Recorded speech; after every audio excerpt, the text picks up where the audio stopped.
Yes, yes, yes, yes, yes. It's Irreverend Faith and Current Affairs back once again. Reverend Jamie Franklin, Reverend Tom Pelham together once again after several weeks. Tom, what have you been doing? You've been too busy for the podcast, is that right? I went on holiday, Jamie. All right. It was very nice. It was Where'd in the you New go? Forest. Sway. Right, okay. In the New Forest? In the New Forest. All right, I don't know that. It was my brother's wedding All right. in a mill there. Did it go well? It was very nice. It was very nice. In a mill? In a mill, a sort of civil wedding type thing. Unconventional. Yeah. Although becoming more so. It is. Well, I think it's more common than not these days, isn't it? The number of church weddings has really plummeted actually. Really?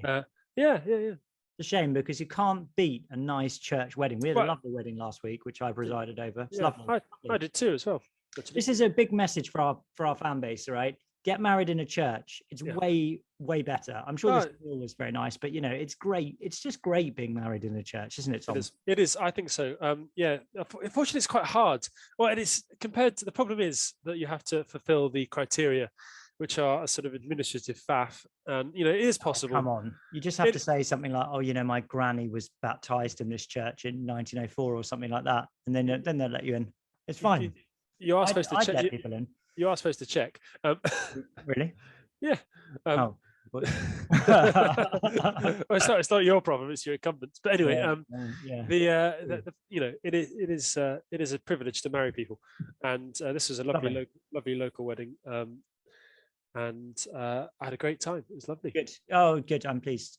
Well, you know, the podcast missed you. I mean, Daniel and I have done some pretty banging episodes while you've been away. I know. It's been.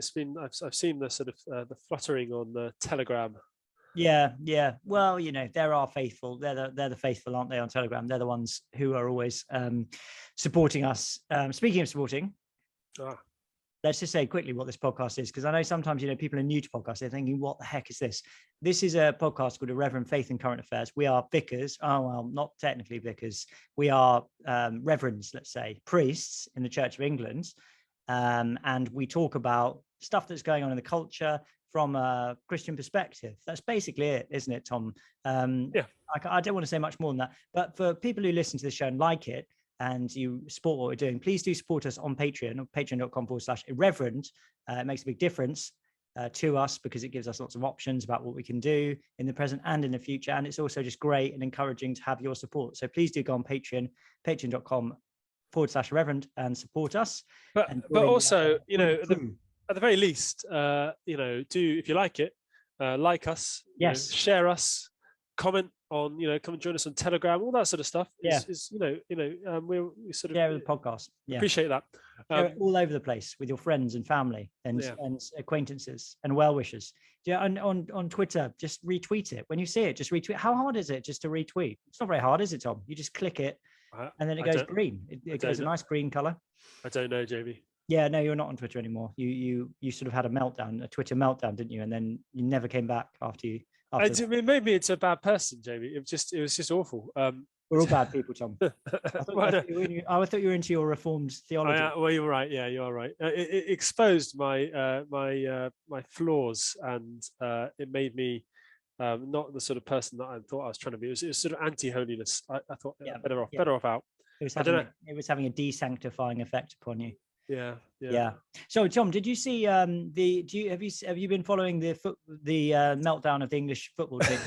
Well, only sort of tangentially. I've been following the incredible victory of the English cricket team. At the same time. So this is interesting because I don't know about cricket, but are the cricket team, are they into like political signaling and sharing their values with their supporters, or do they just play cricket? As far as I'm aware, their values are cricket. Right. You know. Yeah. It's interesting, isn't it? Interesting. I don't know. They've not been the fantastic team all the time, but they did sort of quite a historical win at Trent Bridge in Nottingham, near you. Yeah. Just down the road. You could have gone. You could have gone on the 5th day. They made it free. Did they really? You could have gone and experienced Bairstow's second quickest Test 100 in Test match history, which is thrilling to listen to. I would have liked that. I didn't actually realise, and I don't really follow cricket that much. I mean, I know about cricket and stuff, but I just don't really follow it very much. Life is a bit busy. Anyway, as far as I'm aware, they don't kneel around the place or anything like that. They just wear their whites, and because they all have to wear whites. It's a sort of very conforming sort of attitude, and they get on and play cricket, and it was good. It was a good match. Now the England team, on the other hand, wait, do you know what, Jamie? Because so I had suspicions about Southgate's managing for a while. Yeah, and ever since, and I'm not. Ever since do you remember there's a World Cup sort of semi-final, wasn't it?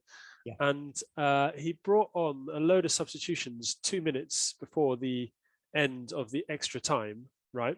And then immediately made them take penalties. Oh no, that was in the final of the Euros. That was the final of the Euros, was it? Yeah. Immediately made them take penalties, and I was just thinking, what is he thinking? Because common sense says you let them warm up a bit, because you don't want their first touch of the ball of an entire game to be the most crucial kick that they've ever taken. You want them to have got into it a bit, played it through. So I don't think there's anything intrinsically wrong with the people he chose. It's just that bringing them on 2 minutes before just to take penalties seems like a really odd thing to do, and I felt possibly being kind of done with that energy, perhaps being unleashed a little bit earlier in the extra time. But anyway, it cost us. I think that cost us the tournament, that decision. So that was a really odd decision, and and he was lauded for his managing, and I was thinking, but that wasn't particularly good managing. It was awful. Yeah, I mean, there's the question of whether or not he's a good manager, and I think he's an average manager, to be honest with you, and he's been quite lucky.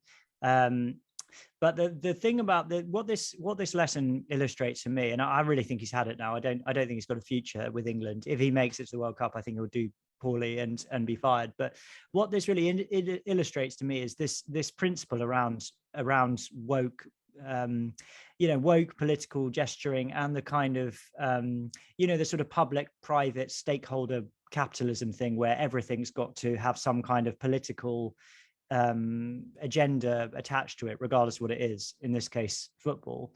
The problem is that elite level sport is about the relentless pursuit of excellence, and it's all about fine margins, particularly in something like football, where every single detail is rigorously adhered to and explored, and they're just pushing themselves all the time. It's all about focus, it's all about dedication, all that kind of stuff. And I think when you start to think of yourself not in that way, and even a little bit start to think of yourself as a kind of ambassador for certain types of values, or using the game as a vehicle for your political messaging, I think that means that inevitably you'll take your eye off the ball, literally in this case, let's say, and then your performances suffer. And this is